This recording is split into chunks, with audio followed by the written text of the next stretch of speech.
بسم اللہ الرحمن الرحیم۔ السلام علیکم۔ چاند ٹی وی کے اسٹوڈیو سے ملتان ڈائری کے پروگرام کے حوالے سے میں حاضر خدمت ہوں، آپ کا میزبان شکیل ملک۔ میرے ساتھ حسب معمول سینئر صحافی تجزیہ کار ہیں چودھری احسان چاند۔ آج کے موضوعات لے کر میں آپ کی خدمت میں حاضر۔ آج کا جو اہم موضوع ہے، ملتان میں آٹے کی تقسیم ہو رہی ہے۔ وزیر اعظم صاحب اسی ہفتے تشریف لائے ہیں اور بجائے انہوں نے فزیکلی آ کے جو حالات ہیں، عوام کی ضرورت سننی تھی، دیکھنی تھی، اس کی بجائے انہوں نے فرضی سینٹر کا دورہ کیا۔ ایک نمائشی سینٹر ان کے لیے لگایا گیا جس میں بالکل سب اچھا ہے کی رپورٹ انہوں نے جو ہے نا، ملتان بھی، رحیم یار خان بھی اور مختلف علاقوں میں بھی گئے ہیں، لیکن میں ملتان کی بات اس لیے کر رہا ہوں کیونکہ ملتان ڈائری پروگرام ہے، تو اس حوالے سے میں بتا رہا ہوں۔ تو صورتحال جوں کی توں ہے۔ کل ملتان کے قریبی علاقہ ہے جہانیہ، جس آپ کا ہوم ٹاؤن بھی ہے، تو اس میں ایک بھگدڑ مچی۔ ایک جو عمر رسیدہ خاتون تھی، اس کی طبیعت خراب ہوئی، وہ پہلے دل کی مریضہ تھی، لیکن اسی حوالے سے، اسی بھگدڑ میں ان کی جو حالت خراب ہوئی تو وہ اللہ کو پیاری ہو گئی۔ اسی طرح اب یہ کوئی درجن بھر سے لوگ جو ہیں، درجن بھر سے زائد لوگ جو ہیں، وہ اس آٹے کے چکر میں اللہ کو پیارے ہو چکے ہیں۔ شکیل بھائی، یہ آٹا فری آٹا سکیم، میں کہوں گا کہ یہ تو فری موت سکیم بن گئی ہے۔ دیکھیے حکومت کی ترجیحات پہ اب کیا کہنا، لیکن میں یہ کہوں گا کہ اقدام اچھا تھا۔ آپ آٹا دے رہے ہیں نا، وہ کوئی بری بات نہیں ہے، لیکن اس کی طریقہ کار غلط ہے۔ آپ یا تو ٹوٹل آٹے کی قیمت کم کر دیں، اگر آپ یہ نہیں کر رہے، آپ کوئی طریقہ کار اس طرح کریں کہ بھکاری نہ ہو قوم کو بنائیں۔ یہ لائنوں میں عورتیں، آج کی صورتحال ملتان کے مختلف علاقوں کے رپورٹرز مجھے تصویریں انہوں نے بھیجی ہیں جو شاید چل بھی رہی ہوں، پروڈیوسر صاحب کو میں کہتا ہوں، صورتحال یہ ہے، لوگ سینکڑوں کی تعداد میں، خواتین و مرد جو ہے ایک دوسرے کے اوپر گر رہے آٹے لینے کے لیے، اور اب تک میرا خیال کوئی 12 یا 15 کے قریب لگ بھگ اموات ہو چکی ہے۔ یہ فری آٹا انسانی جانیں نکل چکا ہے، تو لوگوں کو بھکاری بنایا جا رہا ہے۔ آپ اچھا اقدام کرتے لیکن آپ کا طریقہ کار غلط ہے۔ ایک بات اور میں تھوڑی سی بات، اس میں آٹے کی جو کوالٹی اور معیار ہے وہ بھی لوگ سامنے سوشل میڈیا پہ لے کے آ رہے ہیں، آپ دیکھ ہی رہے ہوں گے۔ تو اس کے ساتھ پھر سارا دن کھڑے رہو 10 کلو آٹے کے لیے، ملنا بھی 10 کلو آٹا ہے آپ کو، اور اگر 5000 لوگ ہیں نا تو آٹا وہاں کو 500 ہی ہوگا جو بٹوا ہے۔ بات یہ ہے کہ حکومت کی ترجیحات دیکھیں، پہلے بھی حکومتیں کرتی ہیں، اور یہ ایسا نہیں ہے کہ پچھلی دفعہ اس سے پچھلی دفعہ صوبائی حکومتیں جو کرتی رہی ہیں، قوم کا اربوں روپیہ اسی کھاتے میں لگ جاتا ہے کہ وہ بناتے تھے رمضان ماڈل بازار، رمضان کے موقع پر ماڈل بازار بنائے جاتے تھے، حالانکہ پورے بازاروں کے اندر قیمتوں کو جو کنٹرول کرنے والی طاقت ہے اس کو امپلیمنٹ کرنا چاہیے۔ اچھا نہیں تو جو ماڈل بازار بناتے تھے ان بازاروں کی پرائسز جو تھی دوسرے کی تقریباً برابری تھی، لیکن میں یہ کہہ رہا ہوں کہ قوم کا اربوں روپیہ اس میں ضائع کر دیا جاتا ہے۔ اس حکومت نے بھی قوم کا اربوں روپیہ ضائع کر دیا ہے، لیکن وہ کسی کام نہیں آ رہا۔ دیکھیں لوگوں کو ملا ہے ضرور، لیکن جو ضلالت، جو تذلیل انسانیت کی ہو رہی ہے، جو انسانی جانیں ضائع ہو رہی ہیں، اور سب سے بڑی بات کہ اس قوم کو، جو قوم گندم اگانے والی قوم ہے، اس کو بھکاری بنا دیا گیا ہے کہ وہ صبح آج کل کے واقعات کے بعد جو صوبائی وزیر اعلیٰ ہیں ہمارے محسن نقوی صاحب، اور وہ تو خود میڈیا سے ہیں، ان کو تو باقاعدہ اس بارے میں زیادہ انفارمڈ ہونا چاہیے۔ انہوں نے آج صبح کل صبح ہدایت کی کہ جی آج صبح 5 بجے روزہ رکھنے کے فوراً بعد جو ہے نا وہ سینٹر کھول دیے جائیں۔ اور آج کا حال سن لیں کہ ابھی جہانیہ میں خبر ابھی آ رہی تھی کہ بھگدڑ مچی ہے اور ایک خاتون کا بازو ٹوٹ گیا اور متعدد زخمی ہے آج۔ تو یہ صورتحال دیکھیں، بات پھر وہی ہے کہ جب آپ ایک چیز کو غلط طریقے سے کریں گے، پوری قوم کا حق ہے کہ حکومت کی جو ہے وہ جو بھی امداد، جو بھی اخراجات ہو رہے ہیں، وہ پورا اس کو سب کو حصہ ملنا ہم ٹیکس نہیں دے رہے، غریب ٹیکس نہیں دے رہے، ان کی کوئی سیلف ریسپیکٹ بھی کسی کی ہے کہ نہیں؟ وہ تذلیل، آپ نے جو بڑی، میں سیکنڈ بات کرتا ہوں کہ انسانیت کی تذلیل کی جا رہی ہے، لائنوں میں لگا کے سارا دن کھڑے ہوتے ہیں ایک آٹے کے تھیلے کے لیے اور وہاں جانے جا رہی ہے۔ تو یہ دیکھیں، معاف کیجئے گا، آپ قیمتیں کم کریں، آپ آٹے کی قیمتیں کم کریں۔ رمضان المبارک میں جو کھانے پینے کی اشیاء اور پھلوں کی جو پرائسز ہے نا، پھلوں کی پرائس، آپ اس کو ہاتھ نہیں لگا سکتے۔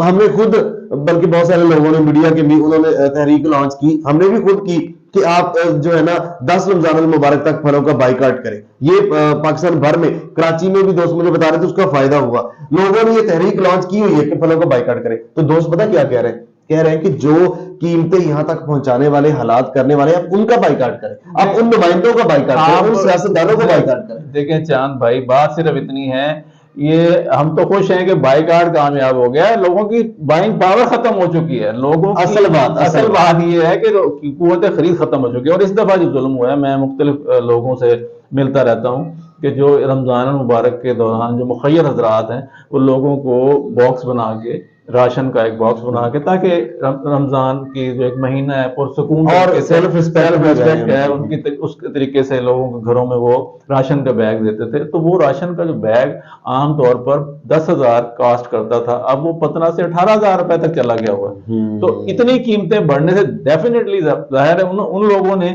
کچھ لوگوں نے تو پورا کیا ہوگا, لیکن کچھ لوگوں نے اس تعداد کو کم کیا, ظاہری بات ہے. تو پھر وہ لوگ جو ہے وہ اگر لینے سے رہ گئے ہیں کچھ لوگ, تو یہ بھی زیادتی ہے. شکیل بھائی, مہنگائی کی اور یہ اس حکومت کی کرتوتوں کی بات کریں نا, دل خون کے آنسر ہوتا ہے. آپ مائک لے کے باہر نہیں جا سکتے. لوگ کم از کم آپ دیکھیں پرائیویٹ سیکٹرز میں 30-35 ہزار سے اوپر سیلری نہیں ہے. آپ ایک گارڈ کی ڈیوٹی کریں 15-18 ہزار سے اوپر سیلری نہیں ہے. آپ کیا کریں گے؟ ڈیلی آنے جانے میں 9,000 روپے سر ہو جاتے ہیں.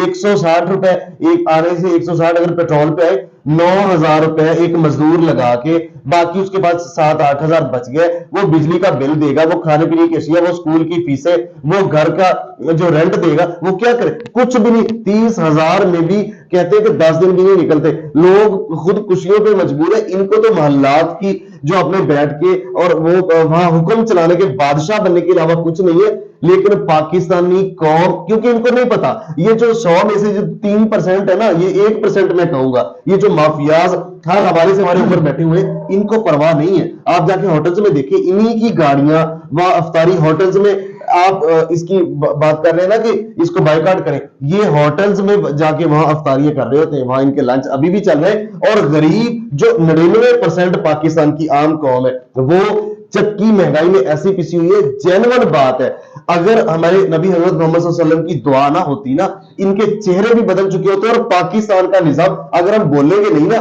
تو کل کو اللہ تعالیٰ نے سب سے پہلے ہمیں دیکھیں ایک سب سے اہم بات میں کروں گا کہ مہنگائی اور جتنے بھی حالات ملک کے خراب ہو چکے ہیں, تو ایک جو چھوٹا طبقہ ہے بالکل وہ تو پس چکا ہے.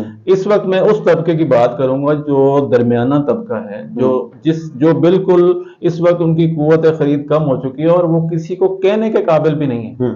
یعنی وہ تھوڑا سا سفید پوش طبقہ ہے, اور وہ کسی کو کہنے کے قابل نہیں ہے کہ نہ وہ ہاتھ پھیلا سکتے ہیں اپنی عزت نفس کی مجروح ہونے کے ڈر سے. تو میں سمجھتا ہوں کہ اگر قیمتوں کی کمی کے حوالے سے کوئی حکومت ایسی پالیسی نہیں بنائے گی, تو وہ طبقہ بالکل جو ہے نا وہ تباہی کے دہانے پر پہنچ چکا ہے. میں تو کنکلیوڈ کرتے ہوئے میں صرف ایک بات میں کروں گا, آپ کی بات میں اس حوالے سے کہوں گا کہ جن کے دل میں قوم کا درد ہے, کہ نواز شریف صاحب ان کی بیٹی فرماتی تھی کہ جی وہ جب پیٹرول کی قیمت بڑھتی ہے تو ان کو نیند نہیں آتی, تو اب وہ کیسے سکون سے سو رہے ہیں؟ اس ملک کے جو غریب عوام ہیں وہ سڑکوں پر رول رہے ہیں. اس غریب عوام جو لائنوں میں لگ کے اپنی جانیں گنوا رہے ہیں, تو وہ کیا مزے لے رہے ہیں, کیا سو رہے ہیں؟ ان کو آج تک کوئی بیان سنا ہے آپ نے مریم نواز شریف صاحبہ کا, یا کوئی اس حکومت کے کسی ذمہ دار کا, جو مہنگائی کے حوالے سے بات کرے, جو غریب کے درد کی بات کرے؟ لیکن میں تو ایک بات کہوں گا شکیل بھائی, جو حرام کی روزی کما رہے ہیں نا, صرف وہ خوشحال ہے. حلال کی روزی کمانے والا اس وقت ہر بندہ پریشان ہے, یا جس کو اللہ تعالیٰ نے خوش کیا. لیکن آج کے دوسرے موضوع کی طرف جانے سے پہلے میں دعائیں کر سکتا ہوں کہ اللہ تعالیٰ ان حکمرانوں کو ہدایت دے اور اس قوم پہ اپنی رحمت اور فضل جو ہے نا وہ سایہ کرے. یا تو ہدایت دے یا پھر جان چھڑا لے ہماری, یا اللہ یہ رمضان کا دوسرا موضوع, میں پچھلے جو ملتان ڈائری کا پروگرام تھا اس حوالے سے بھی میں بات دہراؤں گا کہ ہم نے ایک آپ کو یاد ہوگا کہ توجہ انتظامیہ کی مبذول کرائی تھی لا اینڈ آرڈر کی صورتحال پہ, کہ جب کرائم کی صورتحال, جب معاشی حالات خراب ہوتے ہیں تو کرائم کی صورتحال بڑھ جاتی ہے. اور میں آپ کو تازہ ترین واقعہ سناتا ہوں کہ ملتان کی جو گردیزی مارکیٹ ہے گلگشت کے اندر, اس میں جو ہے وہ 5 ڈاکو ایک جیولر کی شاپ پہ آئے ہیں, اور یہ پرسوں کا واقعہ ہے. تو اس میں انہوں نے آ کے فائرنگ کی ہے، یعنی ڈکیتی کرنے کی کوشش کی ہے. ظاہر ہے اس حوالے سے جب لوگ اکٹھے ہوئے ہیں تو انہوں نے فائرنگ کی. ایک نوجوان عالیان اس کا نام تھا، ابھی بہت خوبصورت، تو اس کی موت واقع ہو کل گئی. کی بات ہے، پرسوں کی بات ہے. تو وہ اس کی موت واقع ہوئی ہے، اور پھر اس کے بعد احتجاجاً، یعنی ایک ریئیکشن تو ہوتا ہے، تو جو وہ لوگ جب کہتے ہیں نا کہ جب مر تو گئے ہیں تو پھر اٹھ جائیں، تو پھر اس حوالے سے پورے گردیزی مارکیٹ کے جو تاجر طبقہ تھا انہوں نے آ کے ان ڈاکوؤں کو دبوچا ہے. اچھا، میں سمجھتا ہوں کہ یہ میں عالیان کی ڈیتھ ہونے کے بعد ہاں عالیان کی جب ظاہر فائرنگ ہوئی اور اس کو لے کے وہ ہاسپٹل چلے گئے ہیں، ڈاکوؤں کو قابو کر تو لیا. ڈاکوؤں کو قابو کر لیا ہے. تو میں اس کی حمایت نہیں کرتا کہ انہوں نے ان پہ بے پناہ تشدد کیا ہے، اور تشدد کر کے 3 ڈاکوؤں کو مار دیا. اچھا، مار دیا. لیکن میں اس کی حمایت نہیں کر رہا، لیکن میں اس کی جانب توجہ انتظامیہ کی مبذول کروا رہا ہوں کہ لوگوں کا اعتماد پولیس سے، انتظامیہ سے اٹھ گیا ہے. پتہ انصاف نہیں مل رہا. تو یہ چیز لمحہ فکریہ ہے. دیکھیں اس میں دو فیکٹر ہے. ایک تو یہ کہ لوگ بھوک پیاس افلاس کی وجہ سے پریشان ہے، اس وجہ سے بھی چوری ڈکیتیاں مطلب کرائم کی صورتحال جو بڑھ گئی ہے، ایک وجہ یہ ہے. کنٹرول کرنا تو ظاہر بات ذمہ داری، لیکن دوسری بات لوگوں کو ہمارے سسٹم کے اوپر، نظام کے اوپر اعتماد نہیں ہے، اور وہ ان کے آنکھوں میں خون اترا ہوا ہے. روٹی مل نہیں رہی، پریشان ویسے ہی ہے. تو یہ کنڈیشن. اور ملتان میں کرائم کی تو سی سی پی او ملتان اور آر پی او ملتان اور ان کے جو یہاں پہ جو اپنا رسوخ، بلکہ جو لا اینڈ آرڈر کی صورتحال کو کنٹرول کرنے کے لیے پولیس اور انتظامیہ کے تعاون سے یہ ہوتی ہے، اور عام عوام کے تعاون سے بھی. ملتان کے جو مضافات ہیں، جو وہاں پہ جو صورتحال بہت خراب ہو چکی ہے، تو پولیس کو اور انتظامیہ کو خصوصی طور پر اس کو ایک جو ہے نا ذمہ داری کا احساس کرتے ہوئے عوام کے جان و مال کے تحفظ کے لیے کوششیں کرنی چاہیے. میں ان سے اس پروگرام کے توسط سے یہ جو ہے نا اپیل کرتا ہوں کہ وہ اس حوالے سے کوششیں کریں تاکہ عوام کو